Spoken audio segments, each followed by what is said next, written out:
যুক্তরাষ্ট্রের বাজারে কমছে বাংলাদেশের তৈরি পোশাক রপ্তানি। ইউরোপ কানাডা থেকেও আসছে না কাঙ্ক্ষিত প্রবৃদ্ধি। আশার আলো দেখাচ্ছে চীন, রাশিয়া, তুরস্ক।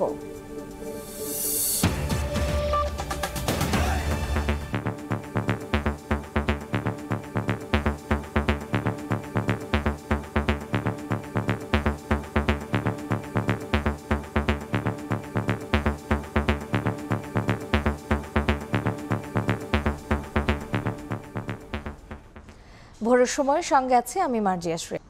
এদিকে টানা দাবদাহের পর দেশের বিভিন্ন স্থানে বৃষ্টি হয়েছে, এতে স্বস্তি নেমেছে জনজীবনে। শনিবার সন্ধ্যার পর থেকে নেত্রকোনায় ঝোড়ো হাওয়া বইলেও রাত 8:30টার দিকে নামে বৃষ্টি। এরপর আধা ঘন্টার মতো বৃষ্টি হয়, তার সঙ্গে প্রকম্পিত মেঘের গর্জন আর বজ্রপাতও। এতে শান্ত হয় প্রাণ প্রকৃতি। শেরপুরেও হয় এক পশলা বৃষ্টি। এ সময় ঠান্ডা বাতাস বয়ে যাওয়ায় মানুষের মধ্যে স্বস্তি ফিরে আসে। একই দিন কিশোরগঞ্জের ভৈরবেও দেখা মিলেছে কাঙ্ক্ষিত বৃষ্টির। বৈশাখের তীব্র দাবদাহের পর কাঙ্ক্ষিত এই বৃষ্টি আশীর্বাদ বয়ে এনেছে। এদিকে হবিগঞ্জে রাত 11টা থেকে টানা বৃষ্টি ও বজ্রপাত শুরু হয়। শহরের বিভিন্ন এলাকা সহ জেলার 9টি উপজেলাতেও বৃষ্টি হয়।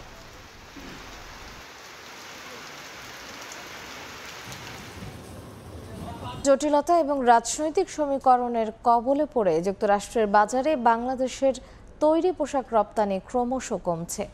একই সাথে কাঙ্ক্ষিত প্রবৃদ্ধি আসছে না ইউরোপ, কানাডার মতো প্রচলিত বাজারেও।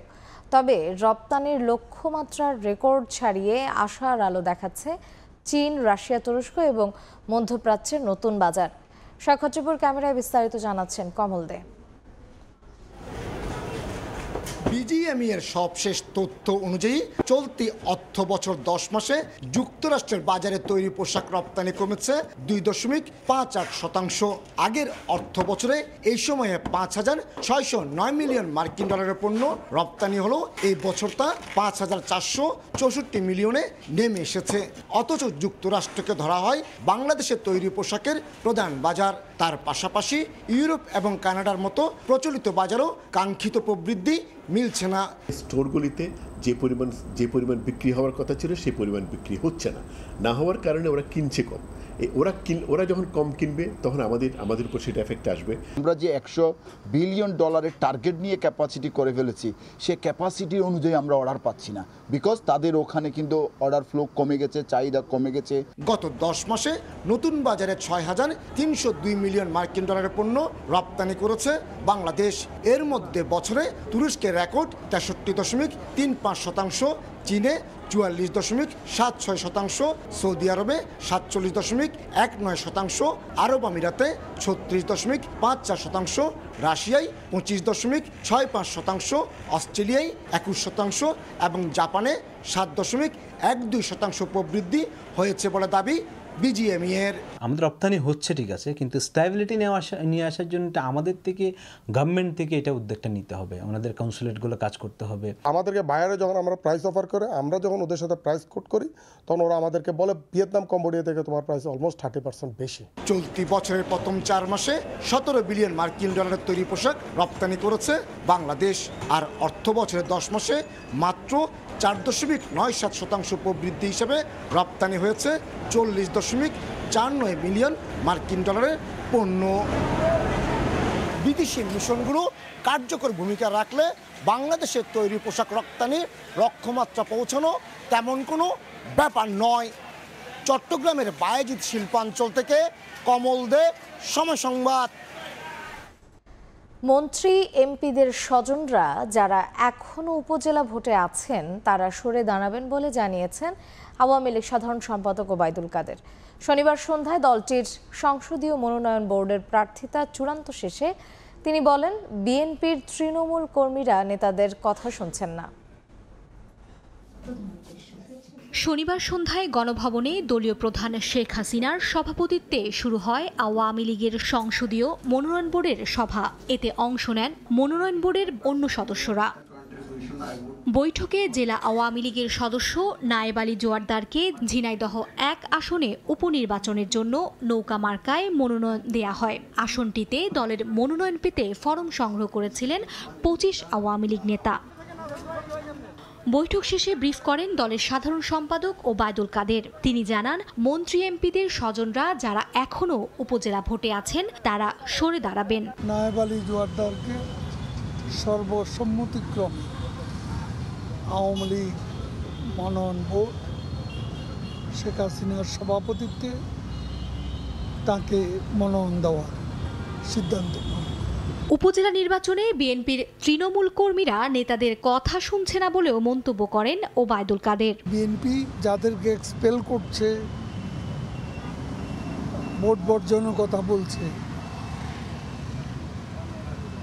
বাস্তবে যেটা সত্য সেটা হচ্ছে বিএনপি নেতাদের কথা তাদের উপজেলা পর্যায়ে কেউই শুনছে। এবার সবাই কিন্তু প্রার্থিতায় আছে, কাজে এসব অন্তঃসার শূন্য বক্তব্য দিয়ে সিদ্ধান্ত নিয়ে কোনো লাভ নেই। গত 16 মার্চ চিকিৎসাধীন অবস্থায় মারা যান ঝিনাইদহ 1 আসনের সংসদ সদস্য ও জেলা আওয়ামী লীগের সভাপতি আব্দুল হাই। তার মৃত্যুতে শূন্য হওয়া এ আসনে আগামী 5 জুন উপনির্বাচন হওয়ার কথা রয়েছে। মার্জিয়া মুমু, সময় সংবাদ, ঢাকা। এদিকে উপজেলা নির্বাচনের নামে সরকার বিএনপিকে ফাঁদে ফেলতে চাইলেও তারা সফল হয়নি বলে মন্তব্য করেছেন বিএনপি নেতারা। দাবি করেন, এই নির্বাচনে আওয়ামী লীগে নিজেদের মধ্যে কোন্দল শুরু হয়ে গেছে। 7 জানুয়ারির মতো উপজেলা নির্বাচনেও জনগণ ভোট দেবে না বলেও দাবি করেন দলটির নেতারা। পতন ঘটানো হবে সরকারের। বিএনপির স্থায়ী কমিটির সদস্য মির্জা আব্বাস দাবি করেন, দ্বাদশ জাতীয় সংসদ নির্বাচনের মতোই উপজেলা নির্বাচনেও ভোট দেবে না জনগণ। কর্তৃকবিহীন উপজেলা নির্বাচন ফাঁদ ফেলেছিলেন, বিএনপিকেও নির্বাচনে নেবেন, কিন্তু বিএনপি নির্বাচন প্রত্যাখ্যান করেছে। যেই নির্বাচনে জনগণ ভোট দিতে পারবে না সেই নির্বাচনের প্রয়োজন বাংলাদেশে নাই।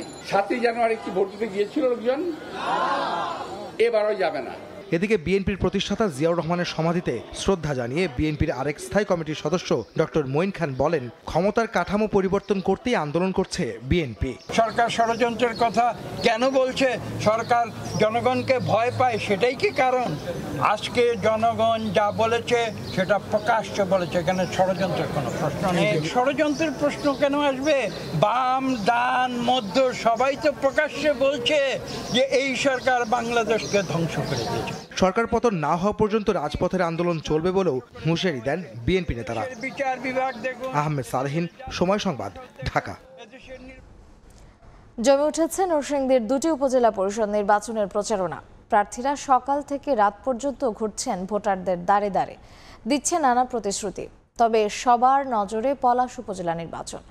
এই উপজেলায় প্রার্থী হয়েছেন স্থানীয় সংসদ সদস্যের শ্যালক। এমপির শ্যালক প্রার্থী হওয়ায় প্রভাবমুক্ত নির্বাচন নিয়ে শঙ্কায় প্রতিদ্বন্দ্বী প্রার্থীরা। সুষ্ঠু ভোট করতে সব পদক্ষেপ নেওয়া হয়েছে বলে জানিয়েছেন রিটার্নিং কর্মকর্তা। মাহমুদ আল হাসান মাহফুজের ছবিতে আশিকুর রহমান পিয়ালের তথ্য নিয়ে রিপোর্ট। যে ভোট নিজে দেবে, আমি ইনশাআল্লাহ 100% ভোট পেয়ে আমি পাশ করব। মানুষ মার্কাপতি আমার নীতি নৈতিকতা, শিক্ষা সবকিছু বিবেচনা করে ইনশাআল্লাহ জনগণ আমাকে কাপ্পিরিস মার্কায় ভোট দিবে।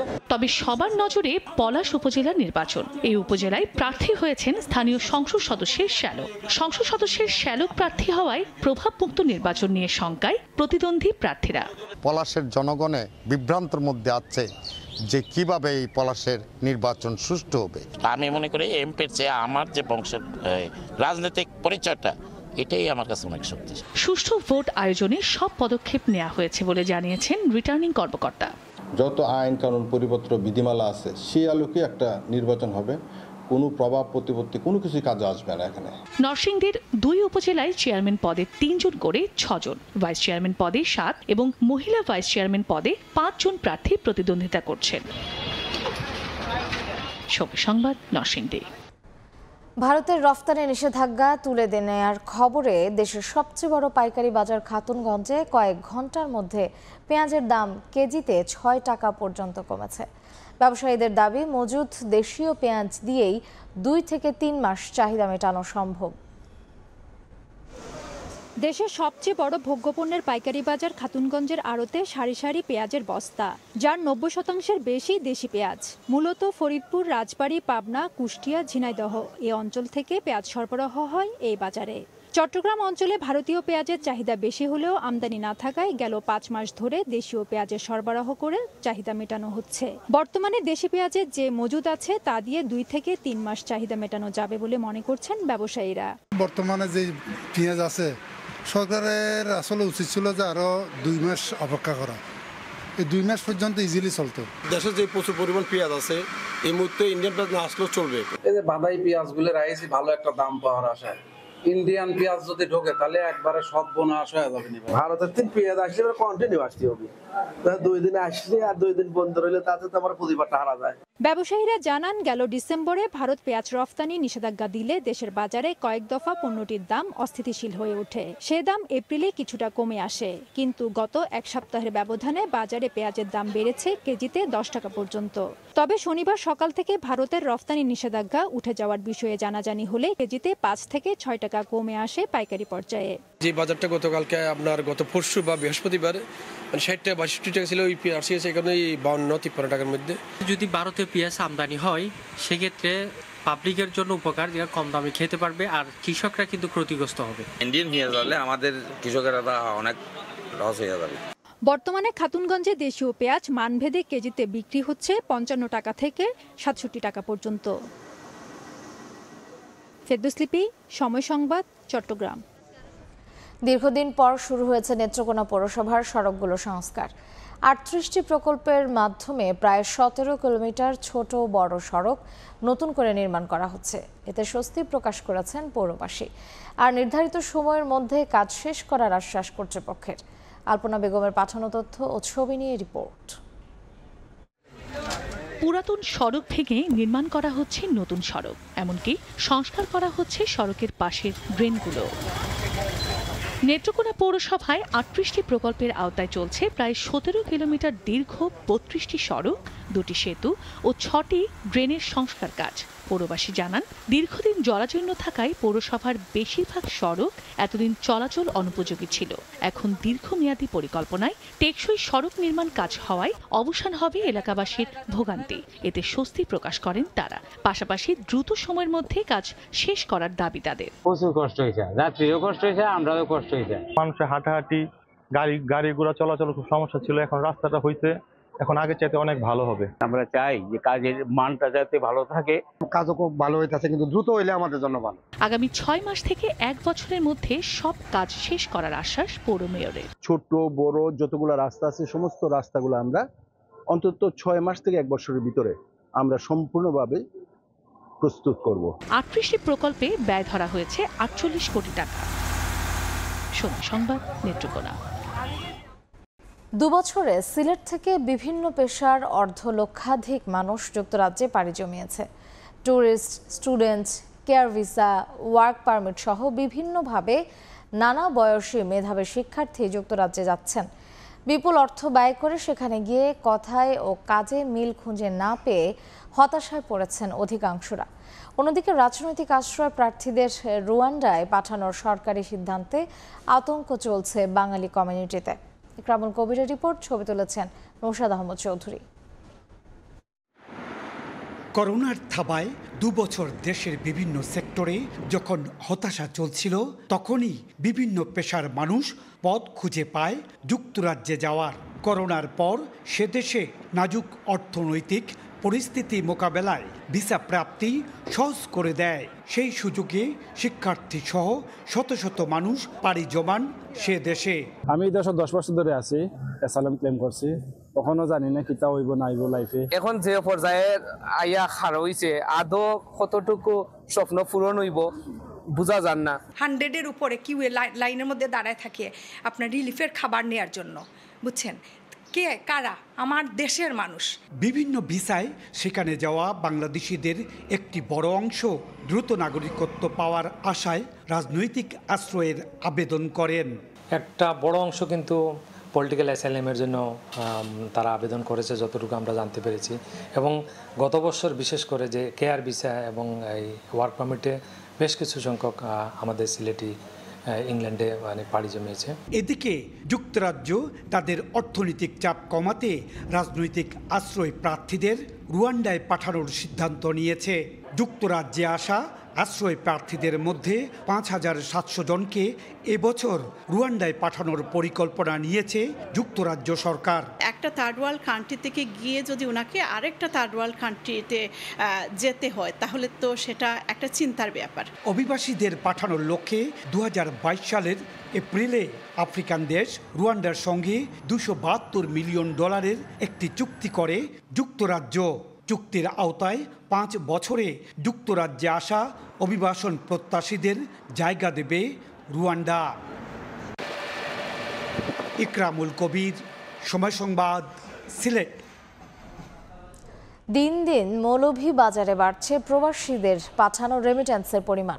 চলতি অর্থ বছরে প্রথম ৯ মাসে দেশের বিভিন্ন দেশ থেকে রেমিট্যান্স এসেছে ৪,৯৬২ কোটি টাকা, যা সিলেট বিভাগে দ্বিতীয় সর্বোচ্চ।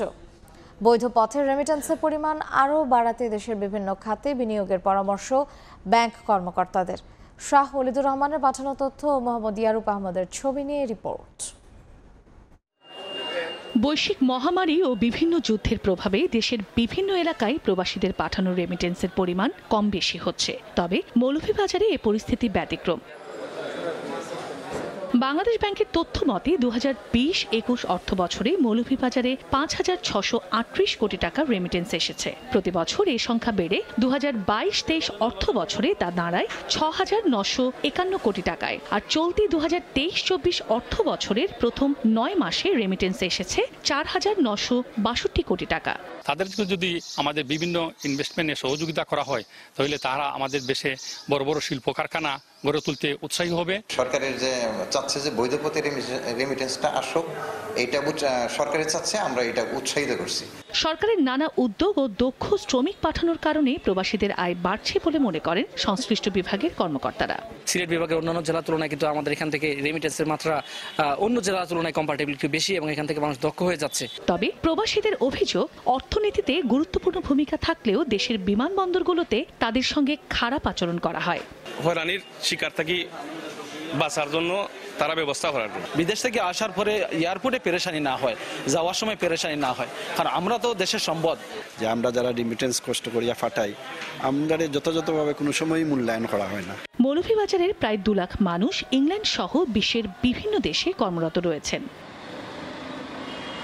সময় সংবাদ, মৌলভীবাজার। তাপমাত্রার ৭৬ বছরের রেকর্ড ভেঙেছে গত মাসে, যার প্রভাব পড়েছে রাজধানী ঢাকাতেও। দাবদাহে হাঁসফাঁস নগর জীবন। রাজধানীতে তাপমাত্রা বৃদ্ধির কারণ হিসেবে নিয়ন্ত্রণহীন ও অপরিকল্পিত নগরায়নকে দায়ী করে তাপমাত্রা কমাতে বেশ কিছু প্রস্তাবনা দিয়েছে Bangladesh institute of planners VIP.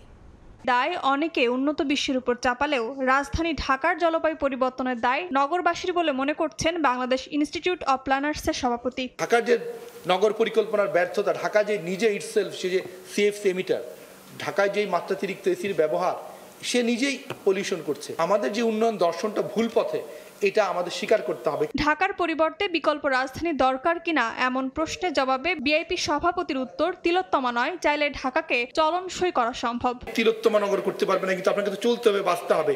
চাইলে এটার যে ড্যামেজ হয়তো 30% রিকভারি করে কিছুটা ভালো করতে পারবেন, কিন্তু আপনি এটা একদম বাসযোগ্য নগরী করা যাবে, এই আশাটা কেন্দ্রীয় ঢাকাতে খুবই কম। এর আগে তাপমাত্রা কমাতে রাজধানীতে বিদ্যমান সবুজ ও জলাশয় সংরক্ষণে অধিক গুরুত্ব দেওয়ার পাশাপাশি সরু রাস্তার পাশে সুউচ্চ ভবন নির্মাণের প্রবণতা কমানো সহ বেশ কিছু প্রস্তাবনা দেয় Bangladesh institute of planners VIP. Ashrafi দিবা, সময় সংবাদ, ঢাকা। অবশেষে বরিশাল নগরীতে উন্নয়ন প্রকল্পের কাজ শুরু হয়েছে। শনিবার সকালে শহরের শেরেবাংলা সড়ক সংস্কার কাজ শুরুর মধ্য দিয়ে থমকে থাকা উন্নয়ন প্রকল্পের কাজের শুভ সূচনা করেন সিটি মেয়র আবুল খায়ের আবদুল্লাহ খোকন সেরিনিয়াবাদ, যার সুবিধা অচিরেই নগরবাসী ভোগ করবেন বলে জানান তিনি। 2.44 কিলোমিটার দৈর্ঘ্য ও 4 মিটার প্রস্থ এর শেরেবাংলা সড়ক নির্মাণে ব্যয় ধরা হয়েছে 3,79,28,103 টাকা। দেশের অর্থনৈতিক উন্নয়নের অগ্রযাত্রায় সেনাবাহিনী গুরুত্বপূর্ণ ভূমিকা পালন করছে। বর্তমান সরকারও সেনাবাহিনীকে সর্বাত্মক সহযোগিতা করে যাচ্ছে বলে জানিয়েছেন সেনাপ্রধান জেনারেল এসএম শফিউদ্দিন আহমেদ। শনিবার দুপুরে নারায়ণগঞ্জের সোনারগাঁওয়ে আস্থা ফিড ইন্ডাস্ট্রিয়াল পার্কের ভিত্তিপ্রস্তর উদ্বোধন অনুষ্ঠানে তিনি কথা বলেন। বাংলাদেশ সেনাবাহিনী সবসময় দেশের উন্নয়নের অগ্রযাত্রায় পাশে থাকার যেখানে সুযোগ পেয়েছে সেখানে আমরা ভূমিকা রেখেছি। যে কোনো ব্যবসার মূল উদ্দেশ্য হলো লাভ করা, বাট সেই লাভ করার সাথে সাথে দেশের প্রতি এবং যেখানে তারা ব্যবসা করে সেখানকার মানুষের প্রতি তাদের একটা দায়িত্ববোধ থাকে। তা আমাদের সব কিছুর ঊর্ধ্বে দেশ, সেই কথা মনে রাখতে হবে যে আমাদের সর্বাগ্রে দেশের ইন্টারেস্টটাই আসবে। মুক্তিযুদ্ধ চেতনা বিরোধী কোনো শক্তির কাছে ক্ষমতা দেয়া যাবে না বলে মন্তব্য করেছেন গৃহায়ন ও গণপূর্ত মন্ত্রী আমা ওবায়দুল মোক্তাদের চৌধুরী। শনিবার বিকেলে ব্রাহ্মণবাড়িয়া শিল্পকলা একাডেমি মিলনায়তনে কৃষক লীগের বিশেষ বর্ধিত সভায় তিনি কথা বলেন। মুক্তিযুদ্ধের চেতনা বিরোধী কোনো শক্তি ক্ষমতায় আবার আসুক, এটা আমরা চাই না। আমরা চাই বারবার মুক্তিযুদ্ধের পক্ষের শক্তি ক্ষমতায় আসুক। এমনটা যদি হতো, আওয়ামী লীগের অবর্তমানে আরও একটি শক্তি আছে মুক্তিযুদ্ধের পক্ষের, মুক্তিযুদ্ধের চেতনার সপক্ষের, তাহলে একটা বিষয় ছিল। ট্যানারি শিল্পে শ্রমিকদের ন্যূনতম মজুরি নির্ধারণ নিয়ে এবার মুখোমুখি মালিক ও শ্রমিক পক্ষের প্রতিনিধিরা। বেসরকারি গবেষণা প্রতিষ্ঠান সিপিডি এ খাতের শ্রমিকদের ন্যূনতম মজুরি 22,776 টাকা নির্ধারণের প্রস্তাব দিলেও মালিক পক্ষ বলছে এই মজুরি বাস্তবায়ন সম্ভব নয়। তবে বর্তমান খাদ্যমূল্য ও মুদ্রাস্ফীতি বিবেচনায় সিপিডির প্রস্তাবকে সাধুবাদ জানিয়েছে ট্যানারি ওয়ার্কার্স ইউনিয়নের শীর্ষ নেতারা। বিপুল সম্ভাবনা থাকা সত্ত্বেও দীর্ঘদিন ধরেই ধুঁকছে চামড়া শিল্প, দিন দিন কমছে রপ্তানি আয়। এপিপির তথ্য বলছে 2018 সালে আয় ছিল 180 মিলিয়ন মার্কিন ডলার, 2023 সালে তা নেমে আসে 120 মিলিয়নে। এমন অবস্থার মধ্যে চামড়া খাতের শ্রমিকদের জন্য ন্যূনতম মজুরির প্রস্তাব নিয়ে হাজির বেসরকারি গবেষণা প্রতিষ্ঠান Centre for Policy Dialogue CPD. শনিবার রাজধানীতে আলোচনা সভায় এ সংক্রান্ত গবেষণা প্রতিবেদন তুলে ধরে সংস্থাটি। শ্রমিকদের ন্যূনতম মজুরি 22,776 টাকা করার দাবি সিপিডি। একটা শ্রমিকের বর্তমান বাজার বিবেচনায় আদর্শ ফুড কস্টকে বিবেচনায় নিয়ে যে ওয়েজটা তার পাওয়া উচিত সেটা হচ্ছে 22,776 টাকা। তবে এই প্রস্তাব নিয়ে মালিক শ্রমিকদের অবস্থান বিপরীতমুখী। শ্রমিকরা সাধুবাদ জানালেও মালিক পক্ষ বলছে অবাস্তব। যে প্রস্তাবনা দিয়েছেন আমি মনে করি সেটা কোনোভাবেই বাস্তবায়ন সম্মত নয়। যে কমপ্লায়েন্স আমাদের একটা প্রতিবন্ধকতা, ইউনিট প্রাইস আমাদের অনেক কমে গেছে। ভবিষ্যৎ মাথায় রেখেই কিন্তু আমাদেরকে চিন্তা করতে হবে। এতদিন পর্যন্ত আমরা যেভাবে ভেবেছি সেভাবে কিন্তু এটা আমাদের চললে হবে না। 2018 সালে ন্যূনতম মজুরি 13,500 টাকা নির্ধারণ করা হলেও 2024 সালে এসেও ন্যূনতম বেতন কাঠামো মানছে না 60% কারখানা, বলছে সিপিডি। মালিক পক্ষ শ্রমিক পক্ষ আলোচনায় বসলে অবশ্যই তারা সেখান থেকে একটা গ্রহণযোগ্য সমাধানে আসতে পারবে। শিল্পকে টিকিয়ে রাখতে বাস্তবায়নযোগ্য একটি বেতন কাঠামোর আশ্বাস ন্যূনতম মজুরি বোর্ড চেয়ারম্যানের। দুই পক্ষের আলোচনার ভিত্তিতে আমরা একটা যে বোর্ডটা একটা আম্পায়ারের ভূমিকা পালন করবে এবং মালিক শ্রমিককে কাছাকাছি আসার একটা এনকারেজ করবে যে আপনি বাড়ান, আপনি কমান। ট্যানারি শ্রমিকদের জন্য মোট 5টি গ্রেডে মজুরি প্রস্তাব করেছে সিপিডি। কাজ করবার রয়েছে। আলতাফ হুসাইন, সময় সংবাদ, ঢাকা। পাটের তৈরি পরিবেশ বান্ধব কাপড় সহ পোশাক শিল্পে দরকারি নানান পণ্য নিয়ে রাজধানীতে শুরু হয়েছে ফেব্রিক্স উইক। 11 দিন ব্যাপী প্রদর্শনীতে মেলে ধরা হবে 2000-এরও বেশি ফেব্রিক কালেকশন। পোশাকের আন্তর্জাতিক বাজারে বাংলাদেশের টেক্সটাইল শিল্পকে সমৃদ্ধ করতে এই ফেব্রিক্স উইকের আয়োজন বলে জানান আয়োজকরা। পোশাক শিল্পের বিশ্ববিখ্যাত ব্র্যান্ডগুলোর ক্রেতাদের কাছে দেশের উৎপাদিত পণ্য পরিচয় করে দিতে আয়োজন হয়েছে স্প্রিং ও সামার কালেকশন ফ্যাব্রিক্স উইক। দেশের অন্যতম ফেব্রিক্স উৎপাদনকারী একটি প্রতিষ্ঠানের উদ্যোগে শনিবার সকালে রাজধানীর গুলশানে প্যারামাউন্ট টেক্সটাইলের প্রধান কার্যালয় হলরুমে এই ফ্যাব্রিক্স উইকের উদ্বোধন করা হয়। প্রদর্শনীতে বিশেষ আকর্ষণ পরিবেশ বান্ধব পাটের তৈরি কাপড়। এছাড়া রয়েছে কটন, লিলেন, টেন্সেল, ভিসকোস, সিয়ার সাকার, স্ট্রাকচার, ভয়েল, পপলিন ও হাই ডেন্স ফ্যাব্রিক সহ প্রায় 2000 ধরনের ফ্যাব্রিক্স। আমরা প্রায় 2000 টাইপের কাপড় করি। এইবারই আমরা প্রথম জুট দিয়ে কাপড় বানালাম। We are showcasing our new line of jute cotton products, যেটা আমরা ইনশাআল্লাহ সামনে গ্লোবালি একটা বড় ফুটপ্রিন্ট হবে বাংলাদেশের জন্য। এবারের আয়োজনে পোশাক শিল্পের বিশ্ববিখ্যাত ব্র্যান্ড ইউনিক্লো, H&M, জারা, M&S, CNA, টম টেইলর সহ দেশের শীর্ষস্থানীয় আন্তর্জাতিক মানের প্রতিষ্ঠানের প্রতিনিধিরা অংশ নিয়েছেন। What we do actually from this platform, we came here, we go all the fabric type, material type, understand their R&D strength and capture few of the collection and put it our design pack. Cotton viscose linen থেকে শুরু করে কটনের কিছু blended fabric আছে, নতুন introduce করা হয়েছে। এখানে কটন প্লাস জুট একটা ব্লেন্ড ফেব্রিক নেওয়া হয়েছে, যেটা আমি মনে করি মার্কেটে একদমই নতুন এবং এটা নিয়ে আসলে কাজ করার সুযোগ আছে। আমাদের linen, blend linen, viscose, cotton viscose, tencel, modal, excel, লায়োসেলকে আমরা এবার সবচেয়ে বেশি ফোকাস করেছি। এবারের আয়োজন 2026 সালের স্প্রিং ও সামারকে মাথায় রেখে করা হয়েছে। 11 দিন ব্যাপী টেক্সটাইল উইকের এই প্রদর্শনী চলবে আগামী 14 মে পর্যন্ত। প্রতিদিন সকাল 10টা থেকে সন্ধ্যা 6টা পর্যন্ত সবার জন্য উন্মুক্ত থাকবে ফ্যাব্রিক্স প্রদর্শনী। ইয়ানুর শিফাত, সময় সংবাদ, ঢাকা। ভোরের সময় আরও থাকছে। জিম্বাবুয়ের বিপক্ষে টি-20 সিরিজের দ্বিতীয় ম্যাচে আজ মাঠে নামছে বাংলাদেশ। ভুল সূত্রে আরও ভালো পারফরমেন্স চায় টিম ম্যানেজমেন্ট। ফিট হতে সম্মর লড়াই। বরিশাল কেন্দ্রীয় বাস টার্মিনাল থেকে শনিবার দূরপাল্লার বাস চলাচল বন্ধ থাকলেও আজ সকাল থেকে ছেড়ে যেতে শুরু করেছে বাস। এখনও বন্ধ অভ্যন্তরীণ রুটের বাস, তবে শ্রমিকদের মধ্যে অসন্তোষ থামেনি। আজ প্রশাসনের সঙ্গে বৈঠক হওয়ার কথা রয়েছে মালিক ও শ্রমিক পক্ষের। এই মুহূর্তে নতুল্লাবাদে আছেন সহকর্মী শাকিল মাহমুদ, সরাসরি যাচ্ছি তার কাছে। দেখুন, গতকাল শনিবার দিন দুপুর 12টায় বরিশালের এই নতুল্লাবাদে যে শ্রমিকদের অভ্যন্তরীণ দুই গ্রুপের মধ্যে যে সংঘর্ষ শুরু হয় তা কিন্তু বিকালে রূপ নেয়। শ্রমিক এবং থ্রি হুইলার বাস শ্রমিক এবং থ্রি হুইলার শ্রমিকদের মাঝে যে তা রাতে বিকেল থেকে শুরু হয়ে রাত পর্যন্ত তা আবার সংঘর্ষের রূপ নেয়।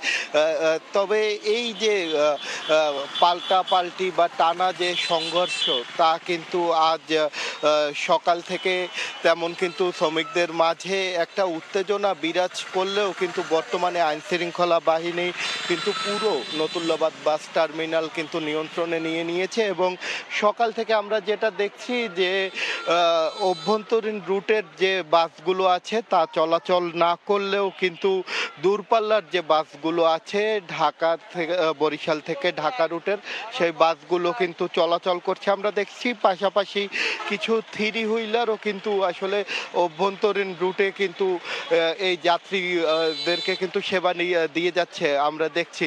তবে আমরা শ্রমিকদের সাথে কথা বলেছিলাম, এখানে যারা আছে শ্রমিকরা যেটা আমাদেরকে জানিয়েছে যে দূরপাল্লা রুটের কিছু বাস তারা যাত্রীদের কথা বিবেচনা করে চলাচল শুরু করলেও এখনও কিন্তু অভ্যন্তরীণ রুটের যে বাসগুলো আছে তা কিন্তু এখনও চলাচল করেনি। ঠিক কখন এই বাস চলাচল শুরু হবে তাও কিন্তু তারা এখনও জানে না বলে দাবি করেছে। তবে আমরা যেটা প্রশাসনের সাথে কথা বল যেটা জেনেছি যে আজ হয়তো বাস মালিক এবং শ্রমিক এবং প্রশাসনের মধ্যে একটি বৈঠক হতে পারে। সেই বৈঠকের মধ্য দিয়েই কিন্তু আসলে পুরোপুরি যে নতুল্লাবাদের যে কর্মব্যস্ততা তা আবারও ফিরে আসবে এবং অভ্যন্তরীণ এবং দূরপাল্লা সব রুটের বাস চলাচল করবে বলে কিন্তু প্রশাসন আশাবাদী।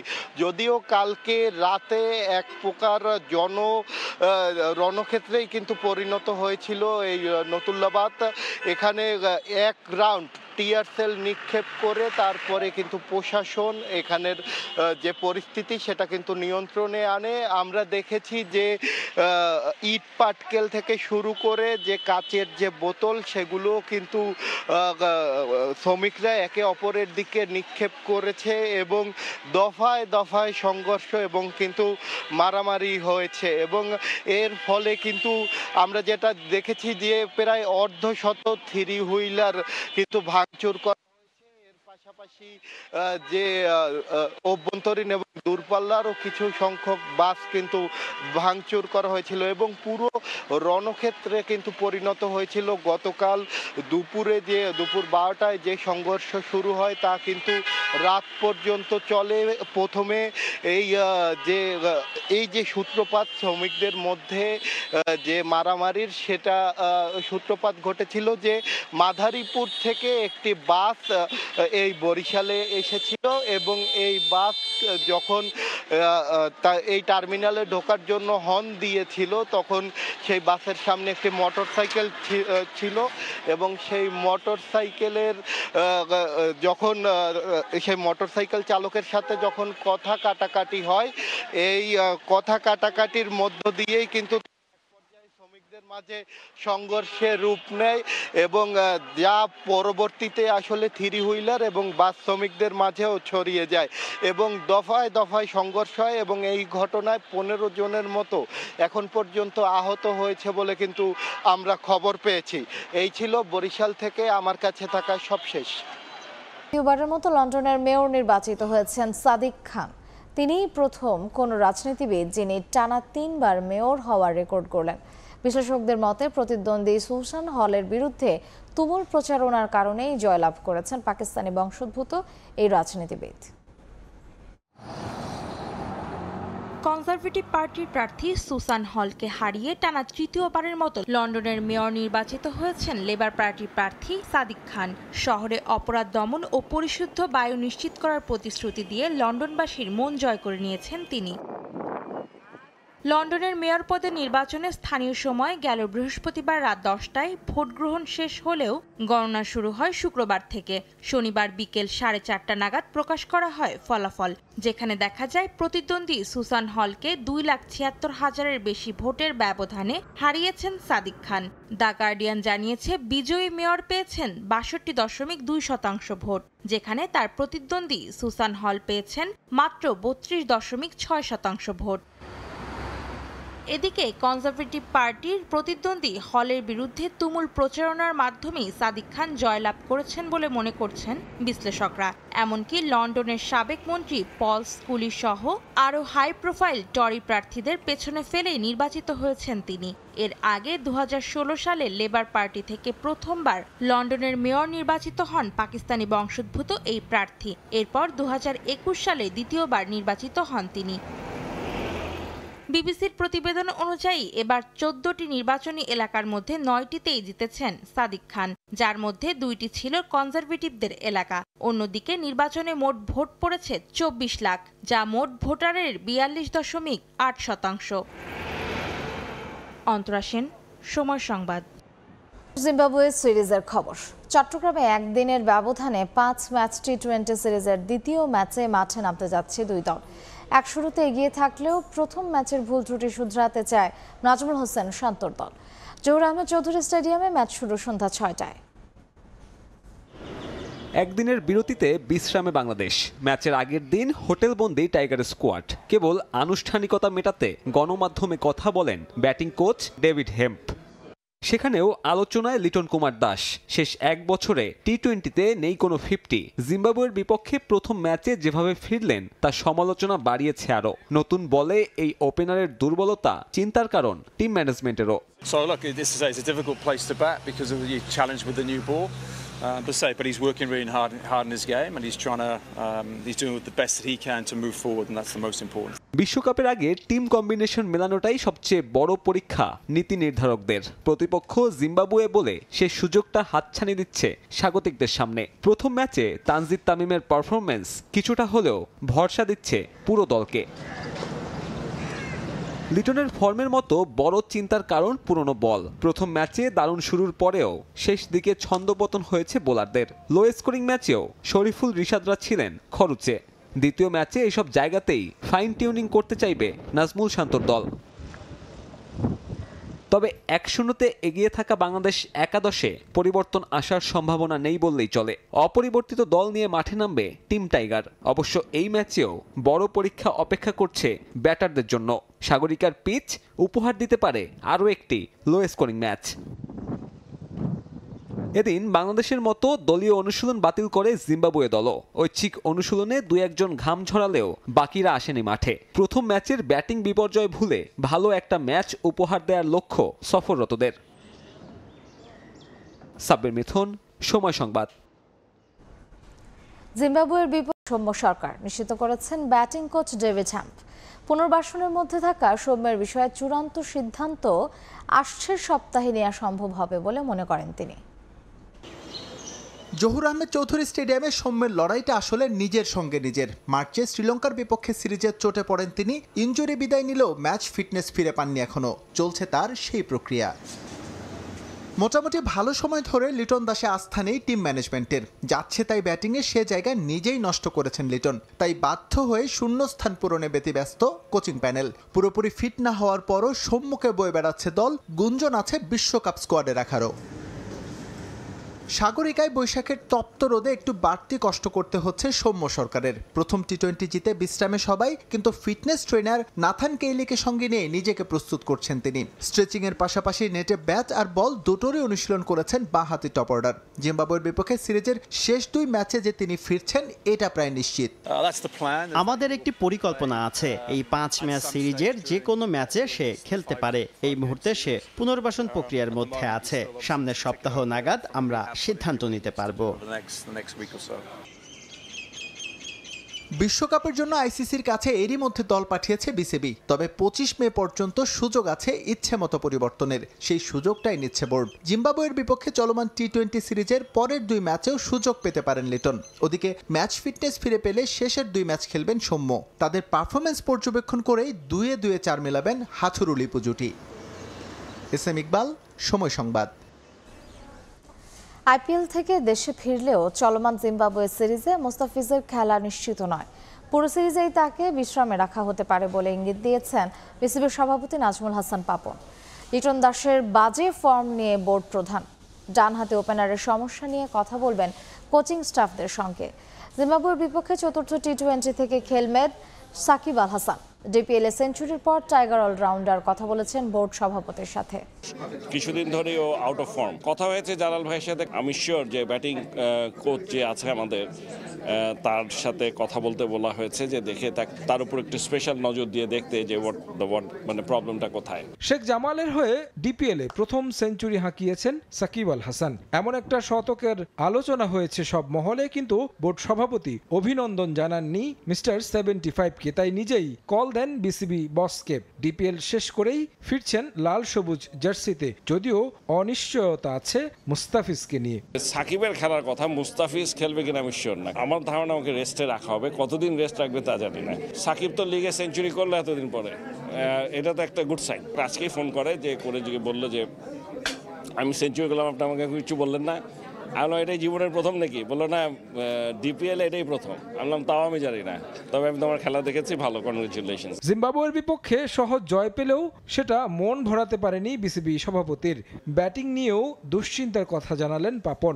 বোলিংটা প্রথম দিকে ভালোই লাগছিল, কিন্তু পরের দিকে একদম ভালো লাগে না, আর ব্যাটিংটা ভালো লাগেনি। ব্যাটিংয়ে এখনও মনে হচ্ছে আমরা স্ট্রাগল করছি।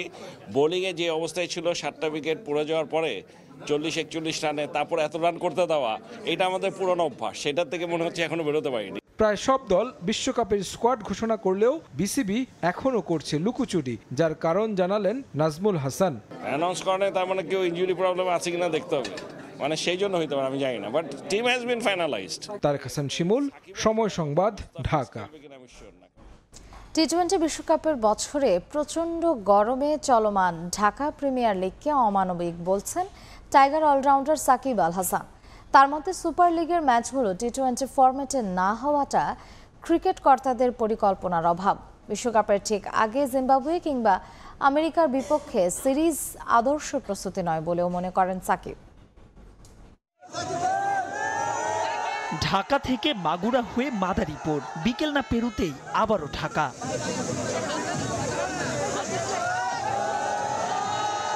হই হুল্লোড়, ছোটাছুটি, আয়োজকদের চরম অব্যবস্থাপনা। তবুও সাকিব ছুটছেন, পেছনে ক্যামেরার লেন্স। দেখে মনে হচ্ছে ক্লান্ত, রোদে একটু পড়ে গেছি। আমেরিকা যে একটু ফর্সা হয়েছিলাম, তো এসে 43-44 ডিগ্রি ইসের ভেতরে খেলতে যে একটু পড়ে গেছি। ক্লান্তি নাকি ছয় না তাকে, তবুও তীব্র দাবদাহে সাকিব খেলছেন ডিপিএল। টি-20 বিশ্বকাপের বছর, তাও ওয়ানডে ফরম্যাটের। সাকিবের মতে পরিকল্পনায় যেন গোড়াতেই গলদ। আমার কাছে মনে হয়েছে যে সুপার লিগটা যদি আমাদের টি-20 ফরম্যাটে হতো, এটা আমাদের দেশের ক্রিকেটের জন্য ভালো হতো। অ্যাট দি সেম টাইম প্লেয়ারদের দিকটাও একটু যদি কেউ চিন্তা করতো তাহলে আমার মনে হয় খুবই ভালো হতো। আমার মনে হয় খুবই অমানবিক এরকম একটা পরিবেশে সারাটা দিন আমাদেরকে রোদের ভেতরে খেলানো। এই জায়গাটাতে আমার মনে হয় অনেক ভালো একটা দায়িত্ব নেওয়া যেত। অ্যাট দি সেম টাইম এটা আমাদের ন্যাশনাল টিমের জন্য উপকৃত হতো, যেহেতু আমরা T20 ফরম্যাটে ওয়ার্ল্ড কাপ খেলতে যাচ্ছি। আমার মনে হয় খুব ভালো একটা প্রিপারেশন হতো, অল্প দিনে শেষ হয়ে যেত, সব প্লেয়াররা ম্যাচগুলো খেলতে পারত।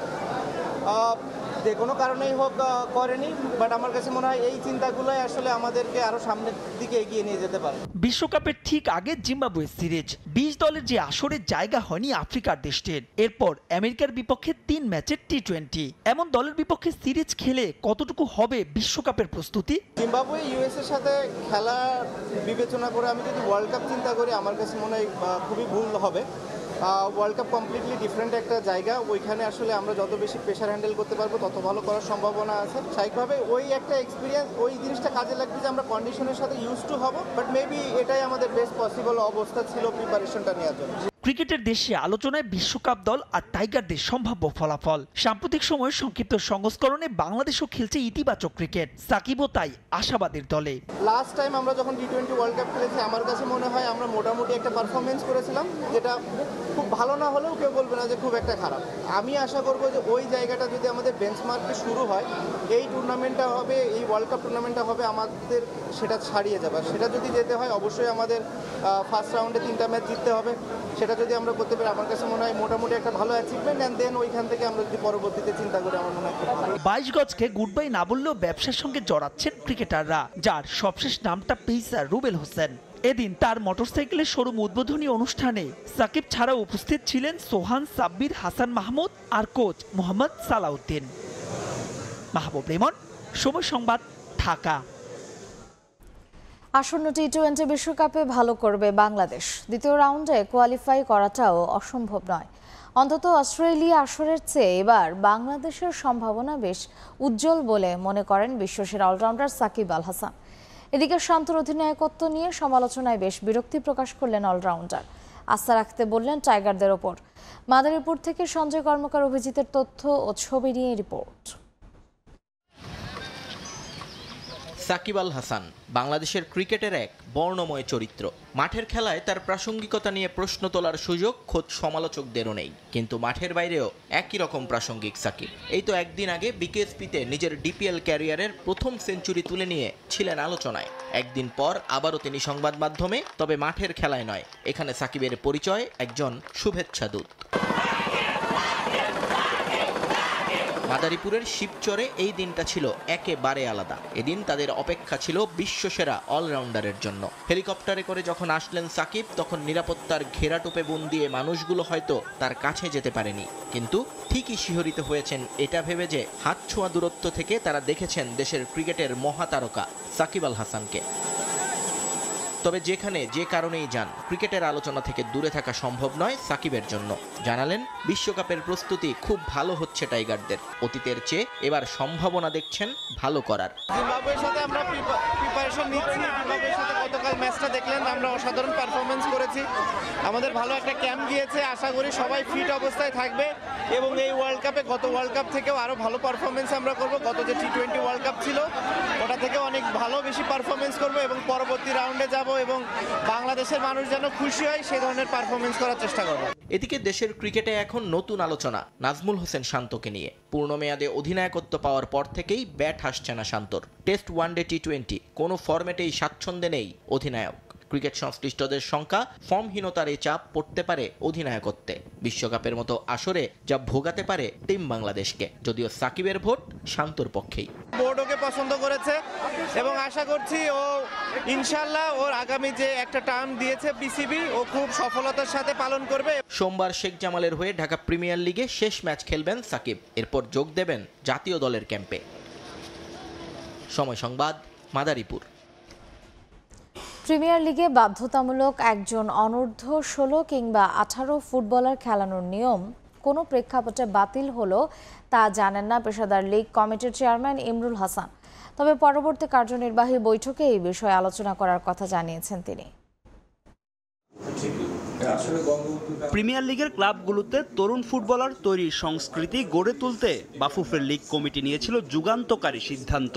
পরবর্তী মৌসুম থেকে প্রতিটি ক্লাবের মূল একাদশে বাধ্যতামূলক একজন অনূর্ধ্ব 16 কিংবা 18 ফুটবলার খেলানোর নিয়ম চালু করার কথা জানায় পেশাদার লিগ কমিটি।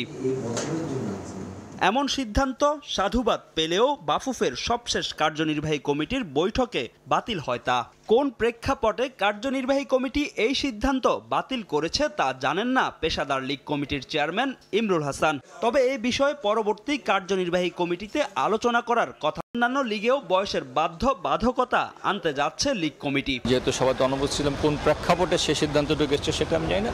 তবে ইসি কমিটি যে কোনো সিদ্ধান্ত নেওয়ার তাদের এখতিয়ার আছে। দেখা যাক, হয়তো আলোচনার সময়সীমা ফুরিয়ে গেছে বলে আমি মনে করি না। পরবর্তী সবকটি লিগই কিন্তু এজ ভিত্তিক করবো, সুতরাং আমার খুব বেশি প্রভাব পড়বে না। তবে আমার মনে হয় যে আমার ব্যক্তিগত যেটা মতামত, এটা হলে প্রিমিয়ারের ক্লাবগুলো অন্তত তৃণমূল থেকে কিছু খেলোয়াড় বের করে আনতো।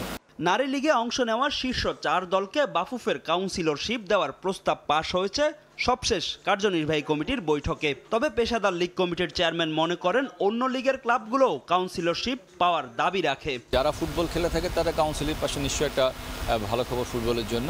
তবে পাশাপাশি আমি মনে করি যারা তৃতীয় বিভাগে সবগুলো দলকে, যে এখন মনে নিয়ম আছে যেটা শুধুমাত্র 8টি দলকে, তো সেক্ষেত্রে আমার মনে হয় যে আমি ব্যক্তিগত মত যেটা, যে আমার মনে হয় যে তৃতীয় বিভাগে সবগুলো দল এবং পাশাপাশি পায়োনিয়রের শীর্ষস্থানীয় কটি দলকে কাউন্সিলর দেওয়া উচিত।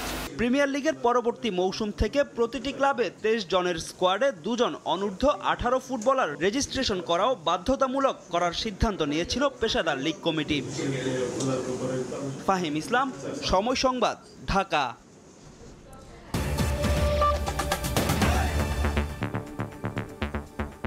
এই ছিল ভোরের সময়। এরপর দেখবেন সকালের সময়। সকালের সময় আপনাদের সঙ্গে থাকবেন সহকর্মী মনির হোসাইন। ধন্যবাদ শ্রেয়া। সকালের সময় নিয়ে ফিরছি কিছুক্ষণ পর, সঙ্গে থাকুন সময়ের।